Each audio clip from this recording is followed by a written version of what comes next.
Welcome guys to a Healthy Living video blog. You're watching us at workoutmaster.com. This is Ruben. And this is Aram. Today we're going to talk about job-specific training. That's correct. What we find is a lot of times that people have a very specific job and want to say how your performance in the gym can benefit your performance at work, or at least keep your performance at work the same.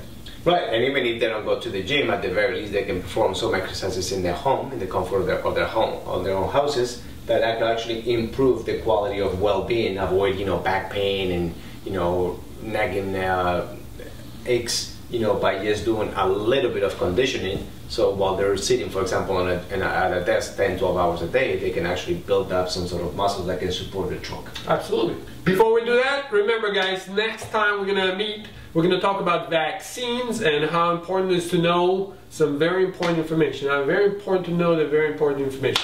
Anyway, whatever it is, you guys got to watch it. It's about vaccines. Before we're going to go to vaccines, let's tear this one apart and talk about job-specific training. Absolutely. Job-specific training. Why do we talk about this subject? Well, because we know that most people that are sitting in a desk, they're going to have postural deficits. They're going to have neck pain, back pain, hip pain, numbness in the legs, numbness in the arms and hands. And this is very, very common. There's not a person that I know that does not work at a desk for a living, which is millions in this country. Yeah, we were discussing with Ruben, and basically we've come to conclusion, obvious conclusion, that majority of people have a sitting their job these days. So absolutely. If we kind of like round up and talk about a job-specific training, it will be more carried to people that sit in front of the desk all day, which is pretty much a majority of our workforce. Absolutely, and I happen to be spending a lot of hours of the day working with clients, but there's another part of my day that nobody really sees, is when we're doing production, when we're doing preparing shows, or just writing down what we're going to be talking about on the next episodes, is that it requires for me to sit down for many hours at a time.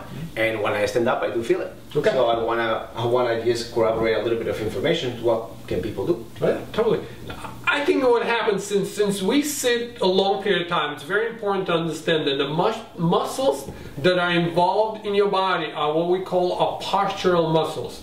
They're supposed to work for you for extended period of time. So what most of the people do when they come to the gym, they work out really fast. So when you work out really fast, you're training your fast twitch muscles that have absolutely no ability to keep your posture in a proper standing while you're sitting at the desk. So what we want to make sure that you're actually exercising the muscles that can benefit you in the long run, which are postural muscles, they're slow twitch muscles. And by no means are we proponing of slow training. Absolutely not. We talked about several or many episodes ago that slow training is not a good aspect of how to train anybody, much less an athlete, because you will literally retard the nervous system. Absolutely, but what you can do is you can come up with an exercise. Now we're going to put a bunch of exercise programs for sure. We already have them designed, we just have to record them, where you can do exercises with the extended holds. So when you hold a position for extended period of time, you train the muscles just the way they're supposed to be trained, then you can actually have the carryover to your work specific training. For sure. So the nature, by the fact that you're sitting, you already have your hips flexed.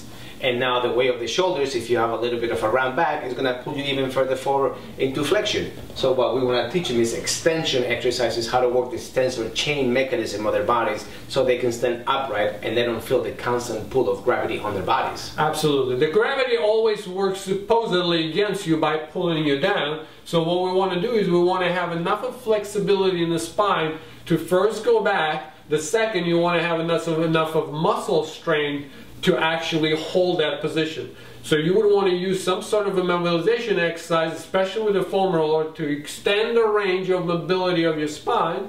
On top of it, you want to do exercises that are going to extend you a whole lot better. So any exercise that's going to get you from this position to that position will work what's called a back extension mechanism. That could be a squat, that could be deadlifts. We probably shouldn't go into exactly what kind of exercise. No. We're going to show you the exercises eventually. Yep. And those exercises will go perfectly well together as a match when you actually do the right flexibility in conjunction with the strengthening. Absolutely. Anything else? I think that will pretty much narrow it down. Okay, two very important points. Work on your stability rather than on speed. Number two, work on your flexibility. Work on your flexibility so you actually can create stability down the road. Absolutely.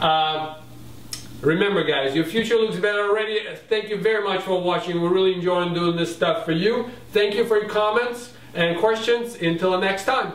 And if you have any questions, any concerns, or anything that you want to find out about vaccines, let somebody that you know about our show and share the information with them. Absolutely. Thank you very much guys. Take care.